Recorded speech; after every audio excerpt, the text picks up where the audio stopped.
Welcome back to Price Action Trading Series from Market Secrets.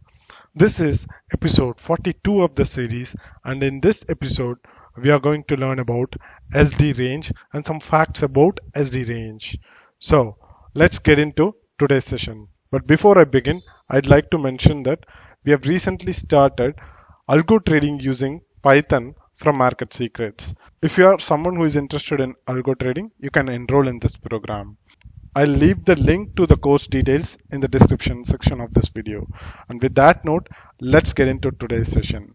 SD range is a percentage we use to define how expensive or how cheap the given instrument is. That is, if you're trading a stock or a currency or an index, and SD range will help you to define. If you want to take an entry, SD range will help you to define how expensive or how cheap the entry is. So the time frame used to measure the SD range must be at least one time frame higher than our entry time frame. That is very critical. So you should measure your SD range at least one time frame above our entry time frame. So here are some of the facts about SD range. SD range is bound by the first imbalance above or below the price, except when the first imbalance was created by a CP and the market is not trending. So generally, if you want to measure the SD range, you need to take the first imbalance above and below the price. As simple as that. And only exception is if the first imbalance is CP or the market is sideways. The imbalance in control may or may not be part of the boundary of the SD range for the time frame. That's fact number 2. And 3, SD range timeframes must be bigger timeframes than the ones that we are analyzing. So we talked about this earlier. And we must try to compare our entry time frame against bigger time frame SD ranges in order to know how high or low the supply and demand imbalances are in the SD range. This is what is highly critical. It's not just in the current time frame. You need to go one bigger time frame at least above the current time frame and see how high or low you are when compared with the SD imbalance in the higher time frame. For instance, you can use monthly as the SD range for weekly imbalances, and you can use weekly SD range for daily imbalances, and you can use daily SD range for H4 imbalances, and so on.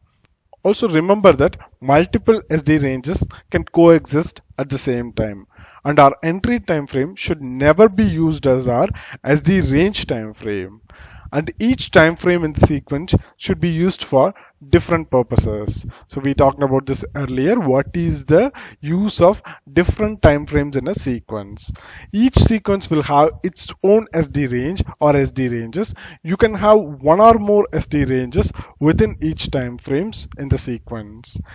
In a monthly, weekly and daily sequence, monthly time frame would give you the bigger picture trend and the main SD range, and weekly time frame would be the intermediate direction time frame, and SD range at daily chart would be our entry time frame. So you need to be very clear. We talked about this in the earlier episode as well, but I am repeating it in the context of this particular episode. So the monthly chart will give you the bigger picture trend and the main SD range. Weekly chart will give you the immediate direction, and daily time frame would serve as our entry. And if you are doing intraday trading, you can use daily SD range when you make your decision while trading using the lower time frames like H4 or any other lower time frames. So for intraday traders, they can use daily time frame as the SD range, and it can give you the main direction for the intraday as well.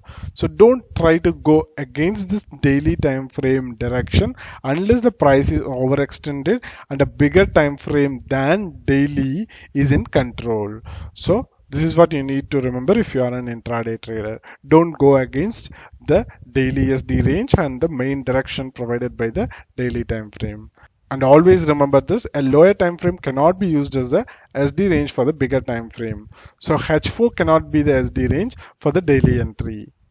And there are different types of SD ranges. The SD range timeframes can be a fresh one, a tested one, or a used up one. If the imbalance is used for your SD range is tested or used up, the imbalance has the bigger odds of being further penetrated and eventually being taken out. The fresh SD range imbalances being retested for the first time in the trending market always provides us with a higher odds, so that should be our focus area. So always think SD range as a brick wall that has been built right between your entry price and your profit target.